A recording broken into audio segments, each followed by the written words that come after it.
సికింద్రాబాద్ క్రీస్తు సంఘములు సమర్పించుతున్న టీవీ కార్యక్రమాలకు స్వాగతం. సహోదరులు షాగంటి లాజరస్ గారు దేవుని వాక్యమును బోధించెదరు. ఈ కార్యక్రమాన్ని వీక్షిస్తున్నటువంటి టీవీ ప్రేక్షకులకు ఈ కార్యక్రమాన్ని చూడటం మాత్రమే కాకుండా మీ యొక్క స్పందనని ఫోన్స్ ద్వారా మాకు తెలియజేస్తున్న దాన్ని బట్టి మీ అందరికి కూడా హృదయపూర్వక కృతజ్ఞతలు తెలియజేస్తున్నాను. ఈ కార్యక్రమానికి ఆహ్వానిస్తున్నాను. ప్రియులారా, ఈరోజు ఎప్పటి వలె మనందరం కూడా ఇంకొక చక్కటి విషయాన్ని నేర్చడానికి దేవుడు మనకి కృపను అనుగ్రహించాడు. ఈరోజు నేను మీకు చక్కటి విషయాన్ని దేవుని యొక్క వాక్యాన్ని అందించడానికి సిద్ధపడి ఉన్నాను. ఈరోజు నేను మాట్లాడబోయేటువంటి అంశం ఏమిటంటే మానవుని గురించిన మూడు ప్రాముఖ్యమైన విషయాలు. మానవుని గురించిన మూడు ప్రాముఖ్యమైన విషయాలు నేను మీకు తెలియజేయబోతూ ఉన్నాను. 3 important things about man. 3 important things about man. మానవుని గురించి మూడు ప్రాముఖ్యమైన విషయాలు ఒకదాని తర్వాత ఒకటి నేను చెప్తాను. మీరందరూ కూడా జాగ్రత్తగా ఆలకించవలసిందిగా కోరుచున్నాను. మూడు విషయాల్లో మొట్టమొదటి విషయం ఏంటంటే ప్రతి మానవుని శరీర భౌతిక సంబంధమైన జీవితము కొద్ది దినములు మాత్రమే అనే విషయాన్ని మొట్టమొదటిగా నేను తెలియజేస్తున్నాను. మానవుని యొక్క విశేషాలు మనం తెలుసుకునేటప్పుడు, మానవుని గురించి ధ్యానించేటప్పుడు మొట్టమొదటి విషయం మనం గ్రహించాల్సిన విషయం ఏంటంటే మానవుని యొక్క శరీర జీవితము, మానవుని యొక్క భౌతిక సంబంధమైన జీవితము చాలా కొద్ది దినములు మాత్రమే అని దేవుడు తన వాక్యములో స్పష్టముగా తెలియజేస్తున్నాడు.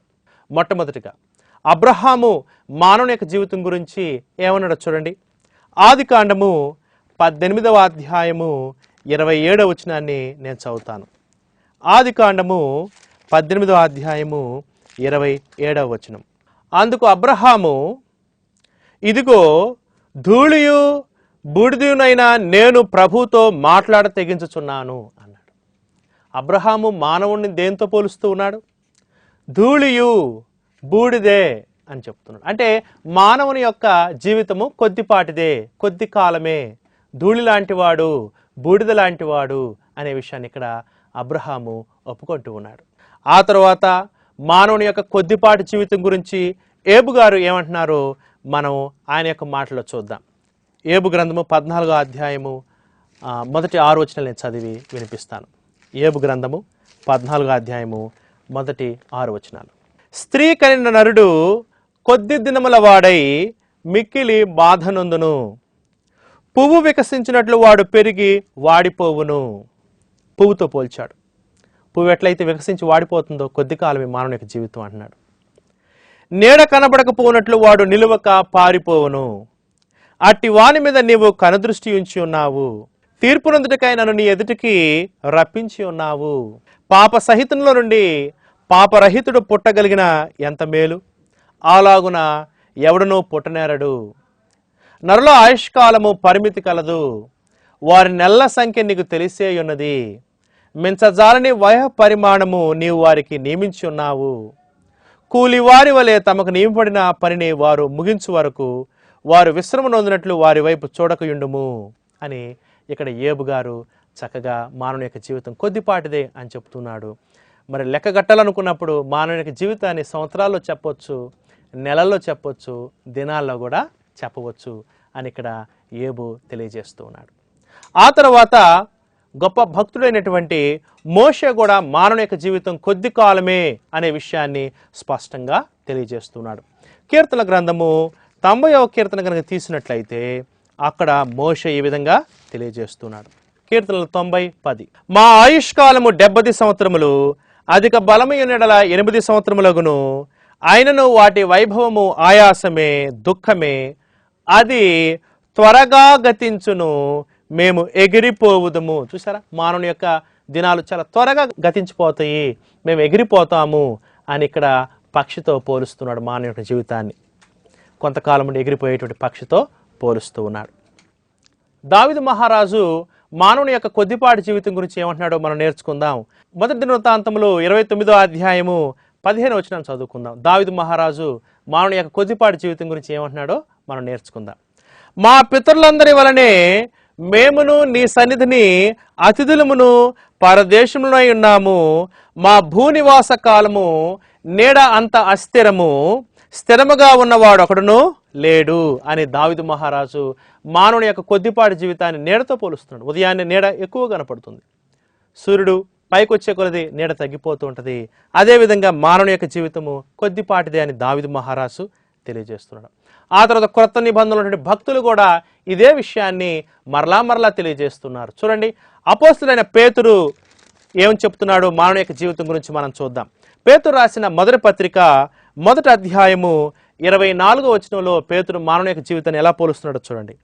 సర్వశరీరులు గడ్డిని పోలిన వారు, వారి అందమంతయు గడ్డి పువ్వులే ఉన్నది, గడ్డి ఎండును దాని పువ్వును రాలును, అయితే ప్రభు వాక్యము ఎల్లప్పుడూ నిలుచును, మీకు ప్రకటింపబడిన సువార్త ఈ వాక్యమే. చూసారా ప్రియులారా, ఇక్కడ అపోస్తలుడైన పేతురు మానవ యొక్క జీవితము గడ్డి పువ్వు లాంటిది, గడ్డితో పోలుస్తూ ఉన్నాడు. కొంతసేపు ఉండి వాడిపోయేటువంటి స్థితి అని వివరిస్తూ ఉన్నాడు. ఆ తర్వాత అపోస్తలుడైన పౌలు మానవ యొక్క జీవితం గురించి కూడా మాట్లాడాడు. అపోస్తలుడైన పౌలు మానవ యొక్క జీవితం గురించి ఏం తెలియజేస్తున్నాడో మనం చూస్తున్నాం. అపోస్తలుడైన పౌలు కొరింథీయులకు రాసినటువంటి 2వ పత్రిక 5వ అధ్యాయము 1వ వచనాన్ని చూద్దాం. అపోస్తలుడైన పౌలు కొరింథీయులకు రాసిన 2వ పత్రిక 5వ అధ్యాయం 1వ వచనం. భూమి మీద మన గుడారమైన ఈ నివాసము శిథిలమైపోయినను. చూసారా, మానవుని యొక్క జీవితాన్ని గుడారంతో పోల్చాడు. టెంపరరీ టెంట్తో ఇక్కడ పౌలు పోలుస్తాడు. అంటే కొద్దిపాటి కాలం ఉండి మరలా తీసివేసే దానితో మానవుని యొక్క జీవితాన్ని పోలుస్తూ ఉన్నారు. ప్రియులారా, ఈ విషయాలన్నింటినీ మనం గ్రహించినప్పుడు పాత నిబంధనలో క్రొత్త నిబంధన భక్తులందరూ కూడా ఏమని తెలియజేస్తున్నారంటే, మొట్టమొదటిగా మానవుని యొక్క భౌతిక సంబంధమైన జీవితము, మానవుని యొక్క శరీర కాలము ఈ లోకములో చాలా కొద్ది కాలము మాత్రమే అనే ఒక గొప్ప సత్యాన్ని భక్తులందరూ కూడా మరి వివరిస్తూ ఉన్నారు. అందుకని మానవుని యొక్క జీవితం గురించి 3 ప్రాముఖ్యమైన విషయాలు మనం నేర్చుకుంటున్నాం కదా. మొట్టమొదటి విషయాన్ని నేర్చుకున్నాం, రెండో విషయాన్ని మనం తెలుసుకుందాం. మానవుని యొక్క జీవితంలో ప్రాముఖ్యమైన విషయాలు.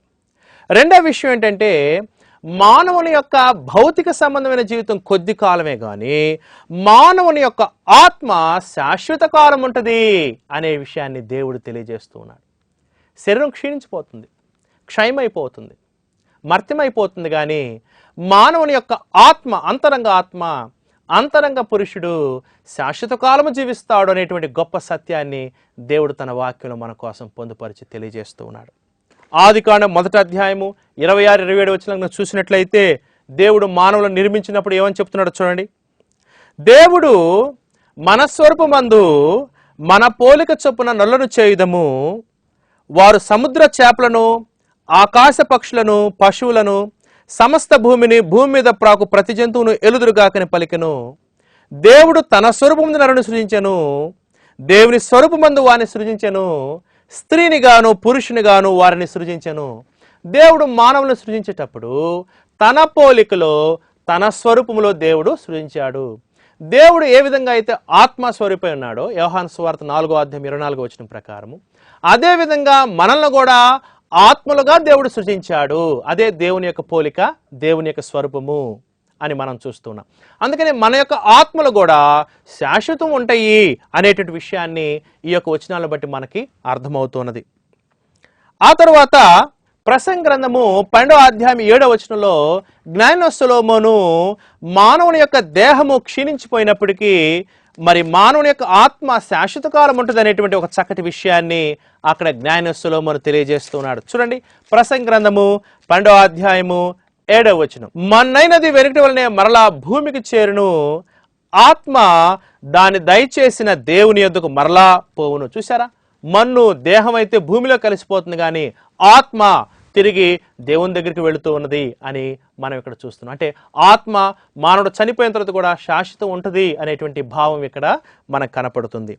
ఇదే విషయాన్ని యేసుక్రీస్తు ప్రభువు మత్తయి సువార్త 10వ అధ్యాయము 28వ వచనంలో కూడా ఆత్మ శాశ్వత కాలం ఉంటుంది అనేటువంటి భావంతో ఒక చక్కటి వచనాన్ని మనకు తెలియజేశాడు. చూడండి, మత్తయి సువార్త 10వ అధ్యాయము 28వ వచనాన్ని నేను చదువుతాను, జాగ్రత్తగా గమనించవలసింది కోరుచున్నాను. మత్తయి సువార్త 10వ అధ్యాయం 28వ వచనం. మరియు ఆత్మను చంపనేరక దేహమునే చంపు వారికి భయపడకుడి గాని ఆత్మను దేహమును కూడా నరకములో నశింపజేయగలవానికి మిక్కిలి భయపడుడి. చూసారా, దేహం చంపే వాళ్ళకి భయపడద్దు, ఆత్మని వేదనకరమైన స్థలంలో వేసేటువంటి ఆయనకి మరి మీరు మిక్కిలి భయపడాలి. ఎందుకంటే ఆత్మ గురించి శ్రద్ధ కలిగి ఉండాలి, ఆత్మ విషయంలో ఆలోచించండి అనే విషయం గురించి దేవుని యందు భయం కలిగి ఉండాలని యేసుక్రీస్తు ప్రభువారు ఈ యొక్క విషయాన్ని మనకు తెలియజేస్తూ ఉన్నాడు. ఆ తర్వాత క్రీస్తు యేసు శరీరధారిగా ఉన్న రోజుల్లో లూకా సువార్త 16వ అధ్యాయము 19 నుంచి 31 వచనాల్లో యేసుక్రీస్తు ప్రభు ధనవంతుని గురించి, లాజరు గురించి చెప్పినటువంటి విషయాలు కనుక మనం జాగ్రత్తగా చూసినట్లయితే వారిద్దరూ కూడా ఈ లోకంలో జీవిస్తూ ఉన్నాడు. ధనవంతుడేమో గొప్ప ధనంతో ఉన్నాడు, లాజరేమో దరిద్రతో ఉన్నాడు, కుక్కలు వచ్చి వాని కురుపులు నాకిని అని కూడా అక్కడ యేసుక్రీస్తు ప్రభు వారు చెప్పి ఉన్నాడు. ఆ తర్వాత లాజరు చనిపోయినట్లుగా అక్కడ మనం చూస్తూ ఉన్నాం. ఆ తర్వాత కొంతకాలానికి ధనవంతుడు కూడా చనిపోయినట్లుగా మనం చూస్తూ ఉన్నాం. అయితే భౌతికంగా వారు చనిపోయినప్పటికీ, వారి యొక్క శరీరాలు, వారి యొక్క భౌతిక సంబంధించిన దేహాలు ఈ లోకంలో విడిచిపెట్టినప్పటికీ, ఈ లోకంలో కుళ్ళిపోయి మట్టిలో మట్టికి మట్టిగా, మన్నుకు మన్నుగా కలిసిపోయినప్పటికీ వారి ఆత్మలు ఆ యొక్క మృతుల లోకంలో ఉన్నట్లుగా క్రీస్తు ప్రభు ఆ మృతుల లోకంలో అక్కడ జరుగుతున్నటువంటి ఆ యొక్క సంభాషణని, ఆ ధనవంతుడి గురించి, ఆ లాజరు గురించి మనకు క్రీస్తు యేసు ఒక చక్కటి విషయాలను కూడా తెలియజేశాడు. దాన్ని బట్టి కూడా మనకు ఏమని అర్థం అవుతుందంటే, మానవుని యొక్క దేహం అయితే కొంతకాలం జీవిస్తుంది, కానీ మానవుని యొక్క ఆత్మ శాశ్వత కాలము జీవిస్తుంది అనేటువంటి గొప్ప సత్యాన్ని క్రీస్తు యేసు యొక్క బోధల ద్వారా మనకి స్పష్టంగా తెలుసుకుంటూ ఉన్నాం. అందుకని ప్రియులారా, ఇంతవరకు మనం ఏమి నేర్చుకున్నామండి? మొట్టమొదటిగా మానవుని యొక్క భౌతిక సంబంధించిన జీవితము కొద్ది కాలమే అని నేర్చుకున్నాం. రెండవ విషయం ఏమని నేర్చుకున్నాం? లేఖనాల నుంచి ఏమని నేర్చుకున్నామంటే, మానవుని యొక్క భౌతిక సంబంధించిన జీవితం కొద్ది కాలం, కానీ మానవుని యొక్క ఆత్మ, అంతరంగ స్వభావము, అంతరంగ పురుషుడు, మానవుని యొక్క అంతరంగ వ్యక్తిత్వము నిరంతరము జీవిస్తాడు, ఆత్మ నిరంతరము జీవిస్తుంది అనేటువంటి విషయాన్ని మనము లేఖనాల ద్వారా ఎంతవరకు తెలుసుకున్నాం.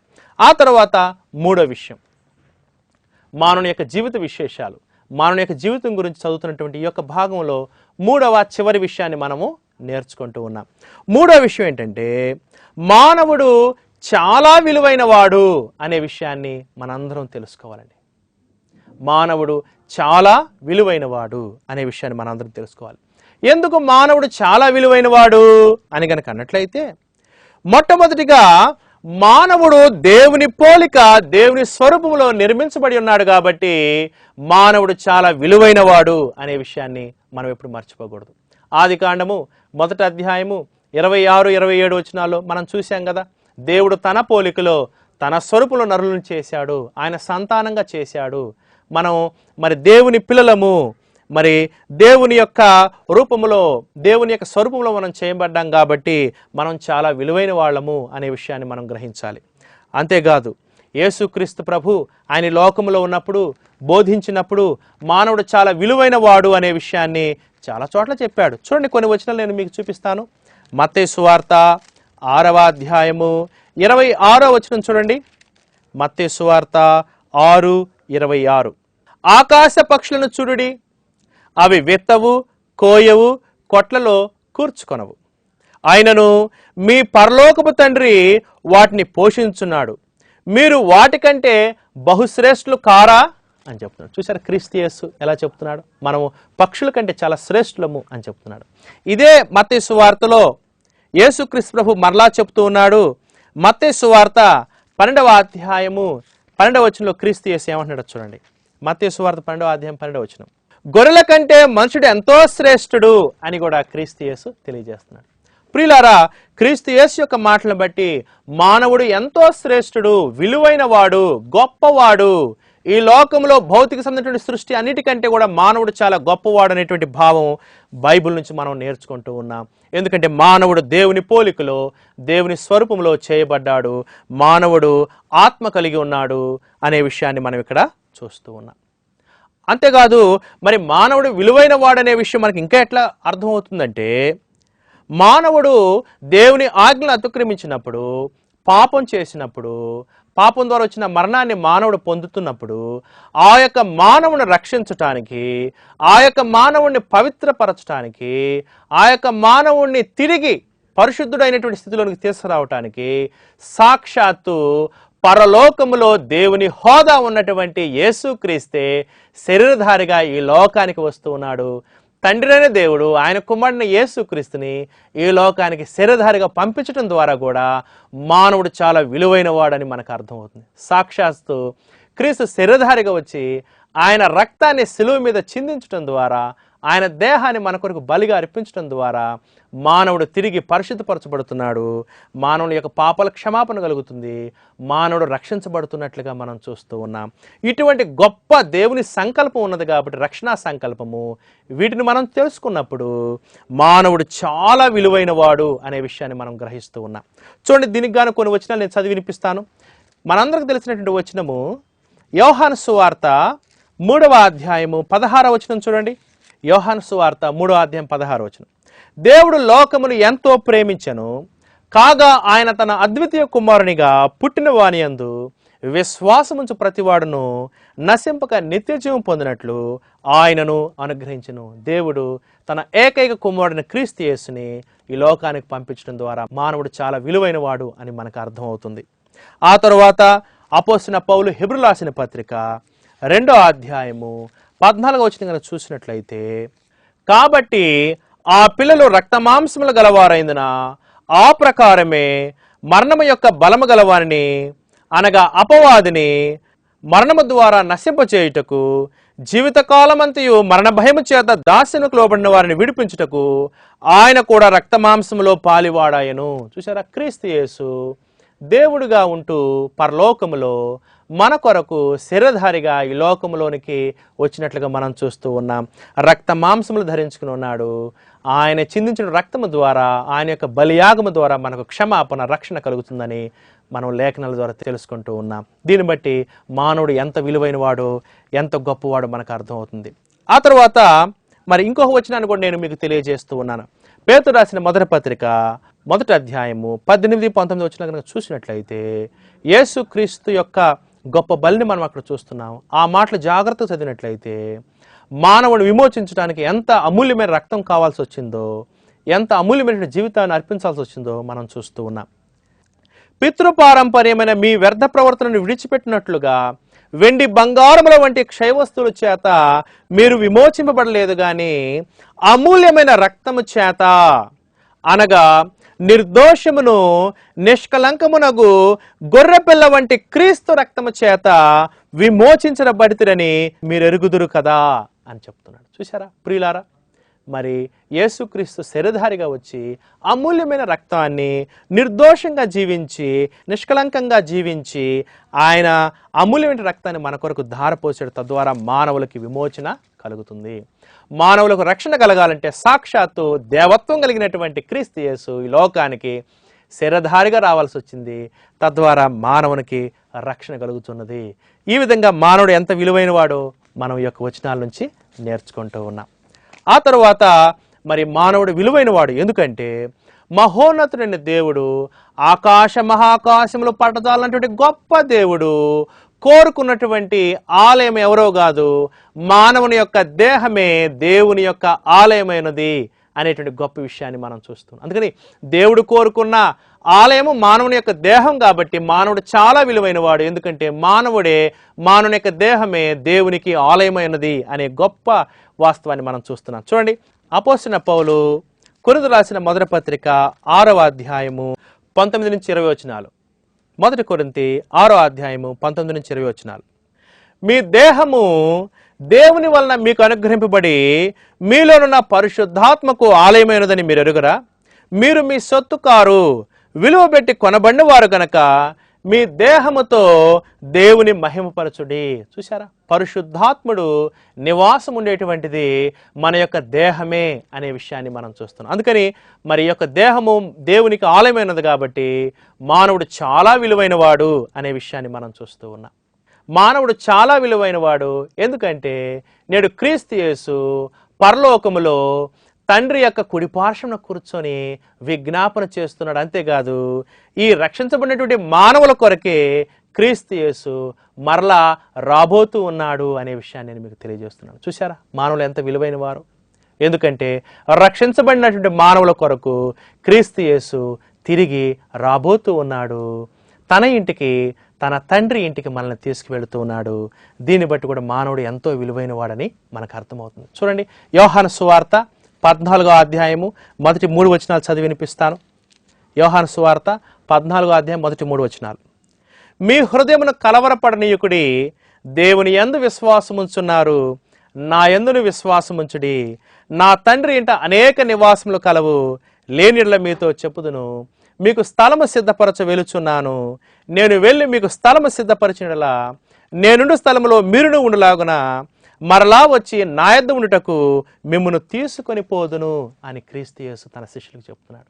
అందుకని మరి పరలోకానికి తీసుకువెళ్ళటానికి క్రీస్తు యేసే మరలా మన కోసం రాబోతున్నాడు. కాబట్టి మానవులు చాలా విలువైన వారు అనే విషయాన్ని మనం ఇక్కడ గ్రహిస్తూ ఉన్నాం. మొట్టమొదటిగా మనం ఏం గ్రహించాం? మానవుని యొక్క భౌతిక శరీరసంబంధ జీవితం కొద్ది కాలమే అనే విషయాన్ని చూసాం. రెండవదిగా మనం ఏం చూసామండి? మానవుని యొక్క భౌతిక సంబంధ జీవితం కొద్ది కాలమే కానీ మానవుని యొక్క ఆత్మ శాశ్వతము నిరంతరము జీవిస్తుంది అనే విషయాన్ని మనం చూసాం. మూడో విషయం మనం ఏం చూసామంటే మానవుడు చాలా విలువైన వాడు అనే విషయాన్ని కూడా మనం చూసాం. ఎందుకంటే మరి మానవుడు దేవుని పోలికలో దేవుని స్వరూపంలో చేయబడ్డాడు. అంతేకాదు మానవులు రక్షించాలంటే సాక్షాత్తు దైవత్వం కలిగిన క్రీస్తు యేసు యొక్క రక్తం అవసరమైనది.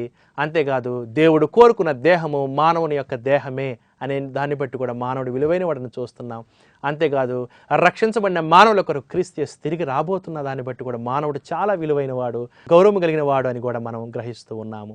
ప్రియులారా, మరి ఇంత విలువ దేవుడు మానవులకు ఇచ్చినప్పుడు, ఇంత విలువ దేవుడు మానవులకు ఇచ్చినప్పుడు మరి ఆ విలువను మనం కాపాడుకుందామా? మనం ఏం చేయాలి? దేవుని యొక్క మాటలు వినాలి. మొట్టమొదటిగా ఆయన యొక్క మాటలు మనం వినాలి. దేవుని యొక్క మాటలు వినాలి. ఆయన కుమారుని క్రీస్తు గురించి మనం వినాలి. వినిన తర్వాత ఏం చేయాలని? విశ్వసించాలి. మీరు రోమిలకు రాసిన పత్రిక 10వ అధ్యాయం 17వ వచనం కనుక చూసినట్లయితే వినడం వలన విశ్వాసం కలుగుతుందని మనసు. వినిన తర్వాత విశ్వసించిన తర్వాత మనస్సు మార్చుకోవాలి. అపోస్తలుల 2వ అధ్యాయం 38వ వచనంలో మనం చూసినట్లయితే పేతురు ఇశ్రాయేలుతో అన్నాడు, మీరు మారు మనస్సు నొంది అని అన్నాడు. మనసు మార్చుకున్న తర్వాత మనం క్రీస్తు దేవుని కుమారుని ఒప్పుకోవాలి.